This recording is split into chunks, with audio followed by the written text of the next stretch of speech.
This is the most famous house in the country.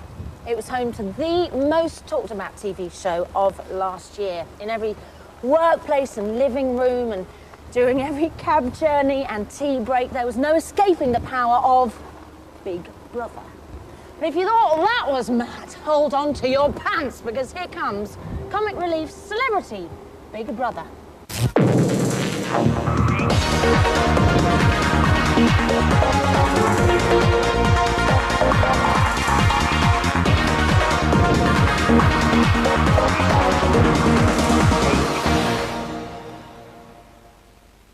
I cannot believe that it was less than 6 months ago that the reality game show of game shows became a national obsession. And let's face it, you would have to have been living under a large soundproof stone to have not been aware of all the utter madness, and I do mean madness, that took place in the confines of this, the Big Brother house. Now, if you missed it first time round, or, like me, you're missing it still, here's a quick reminder.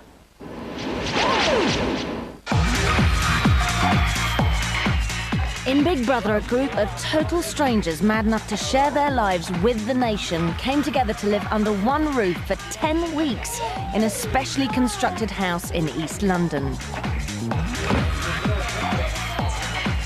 Rigged with 26 cameras and 30 microphones inside and out, even in the shower, Big Brother recorded our housemates' every move. You guys.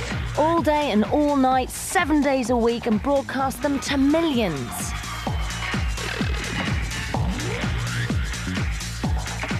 All the laughter and the tears, all the bust-ups and the bunk-ups, you name it, we saw every single bit of it. You want to do this, me and you do it, okay? Not the rest of the group, me and you. With no television, radio, computer, phones or newspapers, our housemates were completely cut off from the outside world. Until you lot voted them out of the house, one by one, week by week, and we were left with the winner of Big Brother. There he is, the winner of Big Brother 2000! Craig! You voted for him, and there he is. Well done, Craig.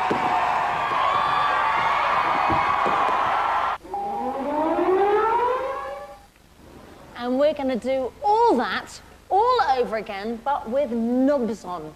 We're doing up the house, as you can see. This time with celebrity contestants. And they're going to spend a whole week in this, the Big Brother house. Look, here are the mics and everything. Cameras are going to go behind there. And they've got to abide by the same rules. They've got to live under the same conditions, sleep under the same duvets, except we have washed the duvet covers. And they're going to be watched 24 hours a day by cameras in every single corner of the house, except for the showers and the toilets. We have made that one concession. Oh, and they don't have to watch any Bobby's Avro. We're quite nice, really, aren't we? OK, so, are they mad, I hear you ask? Well, no, they're not, actually. They're lovely, because they're doing it all in aid of Comic Relief.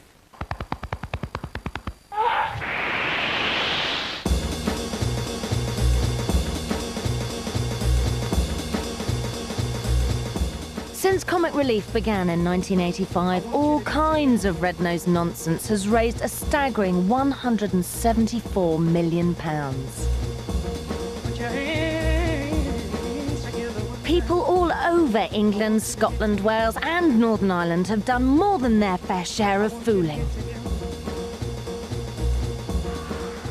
But celebrities have also put up with a mighty dollop of indignity for the sake of Comic Relief.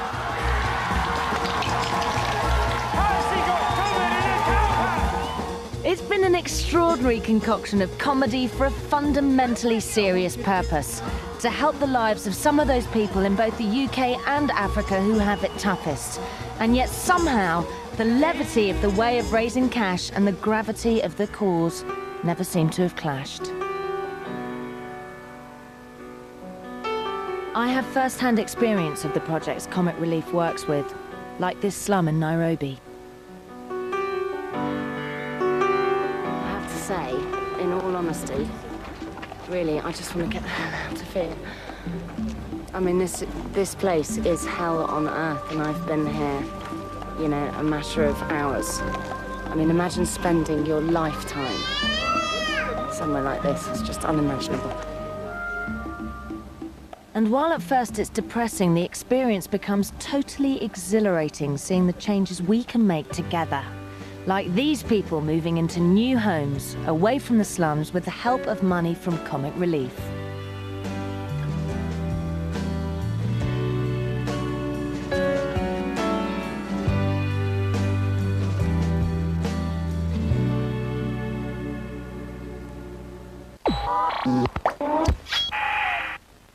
Hello? I hope you're in there somewhere. Anyway, who will dare take on the challenge of Celebrity Big Brother? Well, the newspapers have been absolutely chock-a-block full of ideas of who might be brave enough to cross over the thresholds, and the Celebrity Big Brother office has been frantic, fielding calls and tapes from agents and stars alike. People like Darius from Pop Stars, Bernie Clifton and his ostrich, Jimmy Cranky, but you know, we've had to gently let them down for various reasons. You know, either they're too sane or small, or too hairy, or too drunk, or just too panto, you know. But I can now say that we have made our decision, and I can officially divulge the names of the housemates who are going to reveal their all to help us raise hundreds of thousands of quids for Comic Relief. First cab off the rank, it's the Deadpan Funny Man.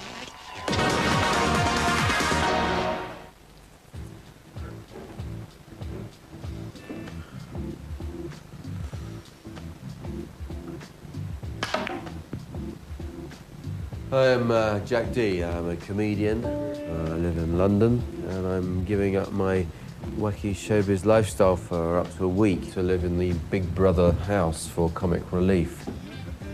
I'm Libra, and all my friends say I'm the life and soul of any party. I'm the kind of guy, if I was on blind date, I'd be the one who gets up off his stool to do the party piece.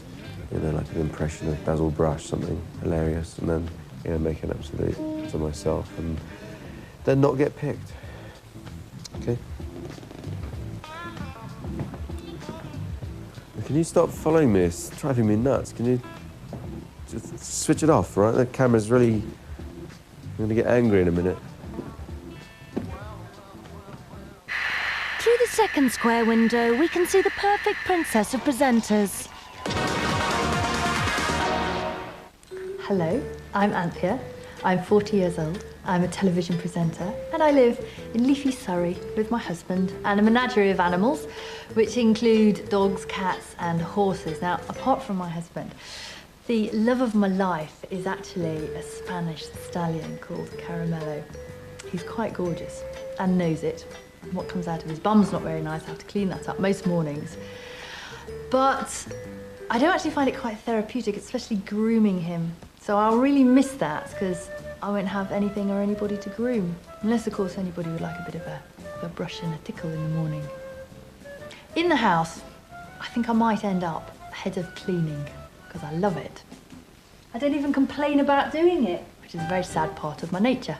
And once I start, I just can't stop. I also actually like cooking, not that I'm particularly brilliant at it.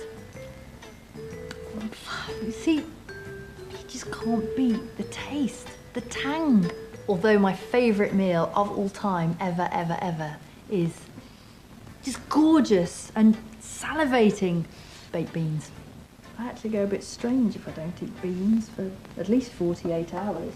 A third of all money raised by Comic Relief stays here in this country.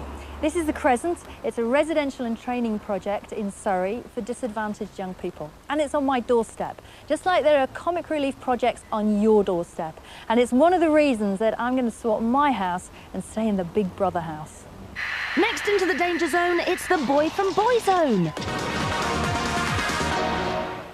How you doing? I'm Keith Duffy. I'm 26 years of age. My star sign is a Libran. My occupation, I suppose I'm an entertainer. I was a member of the best band in the world, but that's another thing. I also do a bit of television presenting. Yeah, going back to the old occupation there, I'm probably the best entertainer I've ever met in my life before. Really, yeah.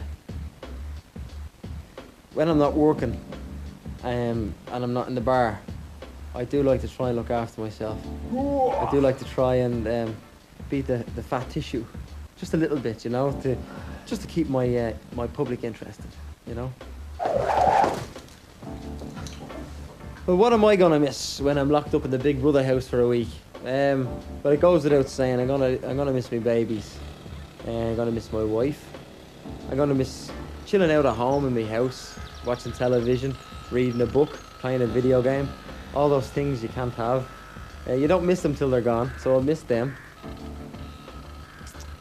The reason I'm doing this is because I'm in a position to be able to do this, to make money for charity as well as entertaining people, and that's what I like to do. You know, we're all so lucky to be given the life that we have. It's nice to be able to give a little bit back, and what better way to raise money than for people and for charities than to be enjoying yourself at the same time. In 4, it's the incredible shrinking queen of daytime. Hello everybody, I'm Vanessa. I'm 21 years old. I'm a Pisces, on the cusp. I live in North London. I'm a broadcaster and journalist, but as well as writing columns and being an agony aunt, I do like reading, and actually I'm completely passionate and wild about poetry. Well, one of my most overwhelming problems inside the house is going to be taking care of my hair. I use the word mine advisedly. It's not really mine. Of course, I did buy it, so I suppose I own it, but most of it's hair extensions. I usually go to the hairdresser. They help me keep it in order. I'm going to be struggling something chronic to look halfway decent with these extensions in the house. I hope it will provide a great deal of amusement for viewers. Certainly, it's going to be high pressure for me.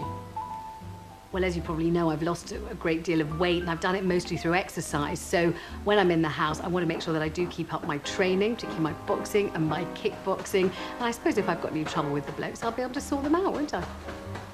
Well, I haven't started my packing yet, but there are 3 things that I couldn't possibly go into the house without. One is my hairdryer, although I'm not sure how skillful I am at using it. The other is this large bag of makeup. My mother told me, always preserve your mystique and never go out with your face naked. I'm sure she was right. And this is a picture of my girls, Allegra and Saskia, when they were little, and I couldn't possibly set foot in there without that. I hope that it's going to be great fun and a great laugh. I hope everyone enjoys watching it, and I hope we raise lots and lots of money for comic relief. That's my reason for doing it anyway. Now it's seconds out for the former King of the Ring.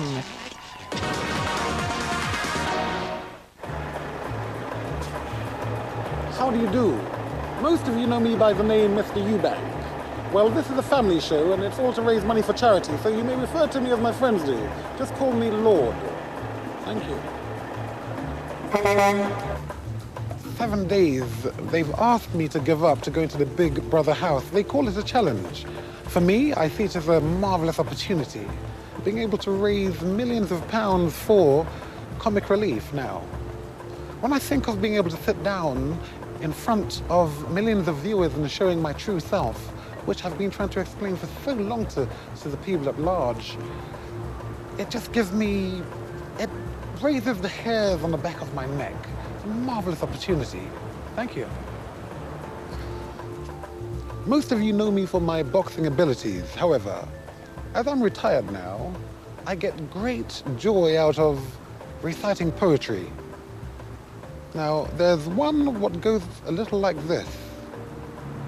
When you get what you want in your struggle for self and the world makes you king or queen for a day, just go to the mirror and look at yourself and see what that person has to say. For it isn't your husband, wife, or family or friend whose judgment upon you must pass.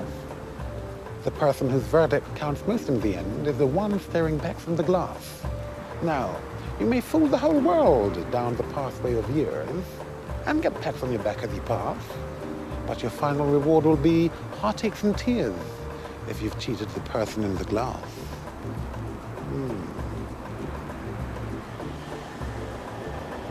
I'll see you soon.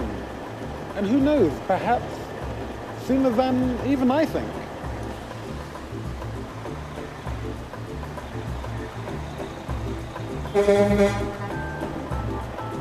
Rounding off our 6, it's the baddest babe on Brookside. My name's Claire Sweeney. I'm 29 years of age and my star sign is Aries. You all probably know me as Lindsay Corkle in Brookside, but by the end of this week or maybe 1 or 2 days, you're going to get to know me a hell of a lot better. Excuse me, it's a photo of me, don't you want it?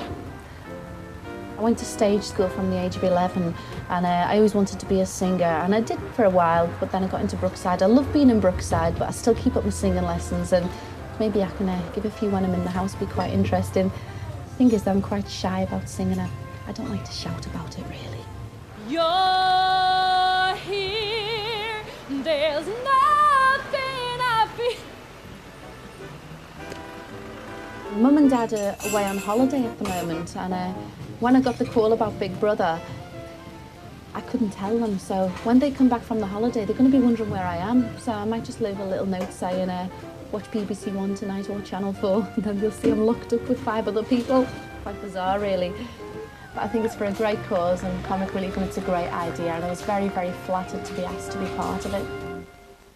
Okay, so we've met the celebs. Right, put all of them inside the Big Brother house, and how the flipping heck are they going to cope with life inside? When they first enter the house, I do expect we're going to be seeing quite a bit of playing to camera, with mostly sort of an exaggerated version of the usual celebrity persona. But I don't think they're going to be able to sustain that, because they're going to be under genuinely Spartan conditions. And I think that the boys and girls will take a different approach to this. The boys, I expect, will take a macho stance. We don't care, it really doesn't matter, no problem. Limited hot water will be a joy because my wife won't be there to moan about it. The girls, however, I think will be more honest and admit they're going to be worried about things like their appearance. My problem is I love to lay in a hot bath for about half an hour each night before I go to bed. I'm not going to be able to do that. The part I'm absolutely dreading, though, and this is a bit vulgar, but nevertheless, is the toilet situation, because I'm one of these people who doesn't like to go if there's anyone in the neighbourhood, let alone anybody who knows I'm in there. Anthea will miss a constant supply of hot water. There's no bath, and there's only hot water for an hour, and that's between quite a few of us. It just might suffice to do her hair, but I don't know what the rest of them are going to do. Being in the house can mean they're going to have to do a lot of daily mundane tasks. Let's take cleaning, for example. Now, some people are tidy and some people are not. And I think there may well be differences in the interpretation of cleanliness along the boy-girl divide. And you can imagine this may well lead to some quite interesting situations and perhaps some disputes. Cooking and cleaning, I think I'm going to be fine. I mean, I've always done all my own cooking at home. I wouldn't say I'm a gourmet cook, certainly not, but there are certain things that I can cook really well. In all modesty, my chicken soup is legendary. I do a very nice salmon in foil. I'm okay with cooking. I'm sure I'll be all right. Cleaning, you know, everybody's got different standards. I think I'm just like the shake and vac lady, you see. I think I'm really very clean and a real dab hand with a J-cloth. I remember Vanessa once coming round to my house and being really impressed that I knew how to clean the floor. She just couldn't believe it, and she said, "What, did Mum teach you how to do it? You know, how do you do it?" And she had no idea. I hope they've got a big supply of those wipes, you know, that have got sort of bleach on them, because she loves those. I don't really like dirt, mess, untidiness. I think if someone's too tidy, that will make me feel edgy. You would leave a plate. If you don't wash it, it stays there dirty. Now that is not how you practice the artistic state. The sink will definitely have Keith's dirty dishes in it. I'll be there sort of making sure everything's all sort of tidy and cleaned over and surfaces. He doesn't really clean the bathroom up. He always leaves his underpants and socks on the floor. I am pretty untidy. Anthea could clean for England. This can annoy people. I know, because it annoys my husband. I do sometimes pee in the shower, but only when I'm in it. I wouldn't, you know, creep in on someone and do it from a height, because that, well, it just caused too much upset last time. Especially when they miss their aim and it's all over the place. Hairs in the sink, dirty toilet pan, you know, lying round the bath. She would not have that at all. We've all got bad habits, but with celebrities, as you can imagine, I think they're going to be trying to keep, shall we say, their less attractive bad habits more under wraps, particularly the women. The men, on the other hand, I think they will be inventing some distasteful bad habits just for our entertainment. And when you think about it, what a better camouflage for their real ones? I suppose I wouldn't like snorers. I don't think I snore. I think one of my bad habits is I talk in my sleep. I mean, that's not a bad, it's not annoying for me, but for anyone else, for the other girls who are in the room, it'll probably wind them up. I think one of the habits, I'm not sure it's a bad habit, but it is a habit that Chris has. He analyses every word you say, and that can be very intimidating in a conversation, because in the normal course of events, you're having a chat with somebody, having a nice time, and you will do when he's telling these stories, and you'll make one sentence comment, and he will pick up on one word and say, why did you use that word? And you think, blimey, I don't know, and you have to think about it, and it's quite off-putting, can be quite intimidating. That might be difficult for some people, I think. I have an awful habit at night time when I'm just about to go to bed. I like to scratch my inner legs, just my thighs there. I like to give some, when my jeans come off, I like to have a nail scratch. I don't even realise myself when I'm doing it until my wife Lisa says, will you stop doing that, you're doing it 20 minutes now. So it's obviously something that I don't notice myself. Apart from that, a good old rooted the nose from time to time. Your general manly habits, I'm afraid, I'm guilty. I can't think of anything else that would really annoy me, unless it was stuff like picking your toenails in public and picking your nose and picking your teeth, which I don't suppose anyone would much enjoy, really. Sometimes, pick my toenails and leave them around, and then they get used as lemongrass in Thai recipes, and that is not popular. In situations such as these, people quickly stop behaving as individuals and become members of a group. Now, with groups, you have followers and leaders. What would be particularly interesting here, I think, is to see how people choose their leader, and even more interesting than that is how they reject people from that role. Will this lead to an acrimonious power struggle for this exclusive position? Will people use nominations and evictions to strengthen their individual positions? I could imagine kind of taking a slight back step, or at least preserving the illusion that I'm taking a back step, and preserving the illusion that I'm not really bossing everybody about, but not liking it very much if things were going contrary to the way I thought they ought to go. She's very, very good at telling you what you should do and what you should think and how you should behave. He has you in stitches all the time, and when you go around and about with him as well, he's got a very, very dry take on life. And I think that will put the group off guard, because I don't think they will expect that. And I think that he'll have a lot of people in tears, hopefully of laughter. In a group situation, I really enjoy being with group people. I'm a very sociable animal, actually. If the rest of the house are overdoing something like, oh, we got to make a model of, Anthea Turner doing the lottery show in the old days, they're doing a model of her. Jacoby with the chickens, talking to the chickens, because he believes he can communicate with the animals. So I think I'm quite a good group person.